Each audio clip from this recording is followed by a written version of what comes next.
नमस्कार। BPSC paper leak के मामले में एएयू ने बहुत बड़ा खुलासा किया है। एएयू ने स्पष्ट रूप में कहा है कि जो पेपर लीक है वह बड़े अधिकारी का बीपीएससी में हाथ है और इसके बाद संदेह व्यक्त किया जा रहा है कि जहां से क्वेश्चन की छपाई हुई थी वहां से भी पेपर लीक होने की संभावना जताई जा रही है। अगर वहां से पेपर लीक हुई है तो इसका सबसे बड़ा जिम्मेदार कौन है? यहाँ के आयोग के अध्यक्ष हैं और यहाँ पर आज जिनकी जिम्मेदारी दी गई थी पेपर छपवाने के लिए आयोग के किसी भी सदस्य को, तो वो जिम्मेवार है और मेन अध्यक्ष जिम्मेवार है। स्पष्ट शब्द में ये जो अपराधी अनुसंधान संस्थान है उन्हें स्पष्ट रूप में रिपोर्ट दे दिया है और हजारीबाग पुलिस के साथ मिलकर जब अनुसंधान किया था उस अनुसंधान में स्पष्ट रूप में कहा गया कि पेपर लीक हुआ है। ऐसी स्थिति में जो सरकार है, चाहे आयोग है, छतराई कर रही है और यह उसको तो स्पष्ट रूप से पहले ही इसको पेपर को कैंसिल कर देना चाहिए।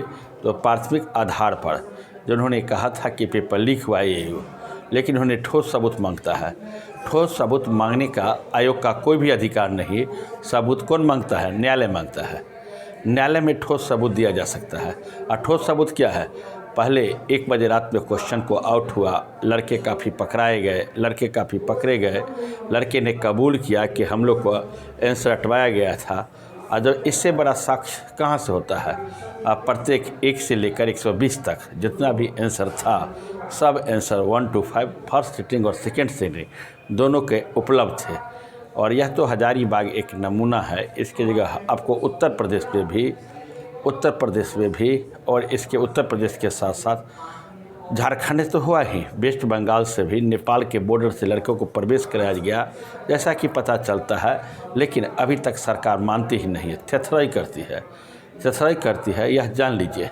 और सबसे तहद तब हो गई जो बीजेपी के नेता जो मुख्यमंत्री हैं उनके उप मुख्यमंत्री डिप्टी चीफ, उनके पास दिमाग है कि नहीं? सम्राट चौधरी के पास तो कोई दिमाग नहीं, उसका तो भेजा खराब हो गया है। और इसके साथ विजय सिन्हा जो थोड़ा सा पढ़े लिखे लगते हैं वो भी उसी ढंग की भाषा बोलते हैं। तत्क्षण इस पर कार्रवाई करके परीक्षा को कैंसिल होना चाहिए। मुख्यमंत्री स्वयं संज्ञान ले, मुख्यमंत्री बहुत संजीदगी से संज्ञान लें और मुख्यमंत्री को तुरंत संज्ञान लेकर इस परीक्षा को कैंसिल करना चाहिए, क्योंकि लाखों लड़कों के भविष्य का सवाल है। बार बार मैं कहता हूँ, जब गरीब का जब आह लगता है तो बहुत दूर तक जाता है। क्यों नहीं कैंसिल करता है? क्या कोई अधिकारी इसमें संलिप्त हो रहे हैं? क्या कोई बड़े नेता इसमें हैं?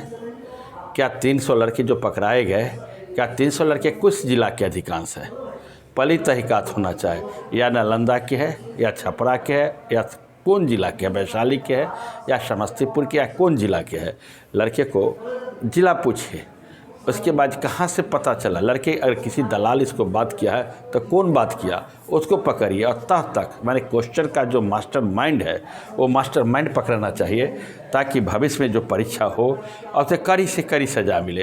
और जितने भी लड़के पकड़ाए हैं उनको 5 साल के लिए बीपीएससी परीक्षा में बैठने के लिए वंचित कर देना चाहिए। 2 बार TR1 TR2 हुआ, क्वेश्चन आउट हुआ, एक ढंग से व्यवस्था की गई नहीं की गई। अतुल प्रसाद सिन्हा में पूर्णतः साफ सुथरी परीक्षा ली गई थी जैसा हम लोग है, पकड़ा ही नहीं। अगर हुआ होगा तो हम लोग की कोई जानकारी नहीं थी। लेकिन इस तब पूरा दुनिया जान गई, पूरा देश जान गया कि बिहार में परीक्षा में बड़े पैमाने पर TRE-3 के परीक्षा में बड़े पैमाने पर धांधली हुई है।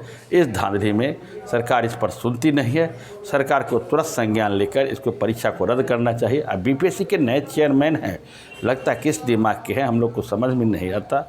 IAS है सर, आप भी इस पर तुरंत एक्शन लीजिए। तुरंत एक्शन लेकर अगर आप स्पष्ट रूप में देख रहे हैं कि परीक्षा का प्रश्न पत्र आउट हुआ है तो ऐसे स्थिति में लड़के जेल चले गए।